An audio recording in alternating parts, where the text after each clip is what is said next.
The reason why some of you can't afford to travel isn't because you're not making enough money, it's because you're not prioritizing how you spend your money. That way you can afford to travel. Traveling full time for the past 5 years, and travel is so much more affordable than people think. I'm gonna give you 7 rapid fire things that you can do before your next trip. That way you're prepared and you can afford the trip. If all of your money is tied up in rent, that new car payment, subscriptions, dining out, takeout, you get the idea. You're not gonna necessarily be able to afford travel, so you need to stop increasing your baseline lifestyle. That way travel can fit into it. Every single month, whatever is comfortable for you, you should start preparing by saving for this trip. Even if you don't know where you want to go next, if you want to make travel a priority, you need to be saving like it's a priority and it's non-negotiable. If you don't have a high yield savings account with a sinking fund, get one and make sure you add money to it every single month. This can be your emergency fund, but there can also be other buckets in your high yield savings account that are dedicated to travel. Fund this every single month, treat it like a bill, like it's non-negotiable. That way when something comes up, you can afford to go. I have so many things that I do. For example, I only have one streaming service at a time. I can't watch them all at once. Why would I have them and pay for them every single month?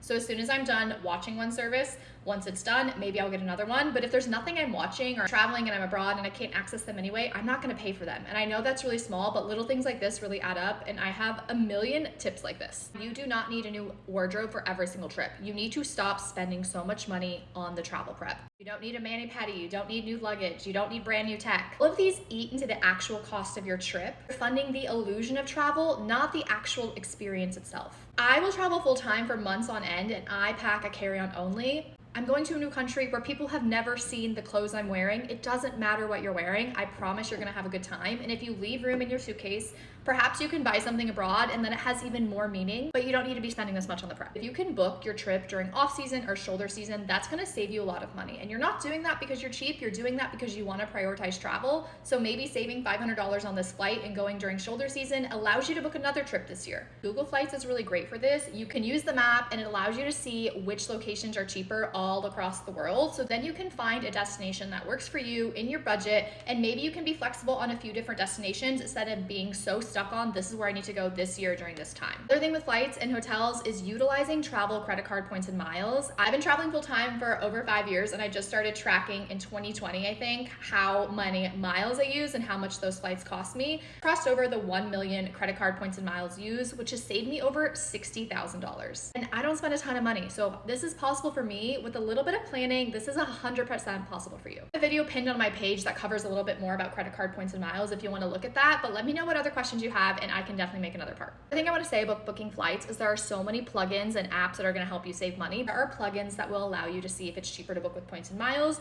or cash, and that's really going to help you with the process of learning how to utilize your credit card points and miles. Cheat sheet you can grab full of all of these tips as well as some of the best apps I use for getting discounted travel, but I can also make videos on each of these apps specifically, that way you know how to use them. I love money and travel. I think that they go together hand in hand, which is why I also look at exchange rates when it comes to visiting a country. If I'm truly on a budget, I'm going to look at the destinations where my dollar goes the farthest. Travel is so much more affordable than people think. If you have any questions, let me know. As someone who's been traveling full time for 5 years, I have a lot of tips like this to help you save time and money and get the most out of your experience.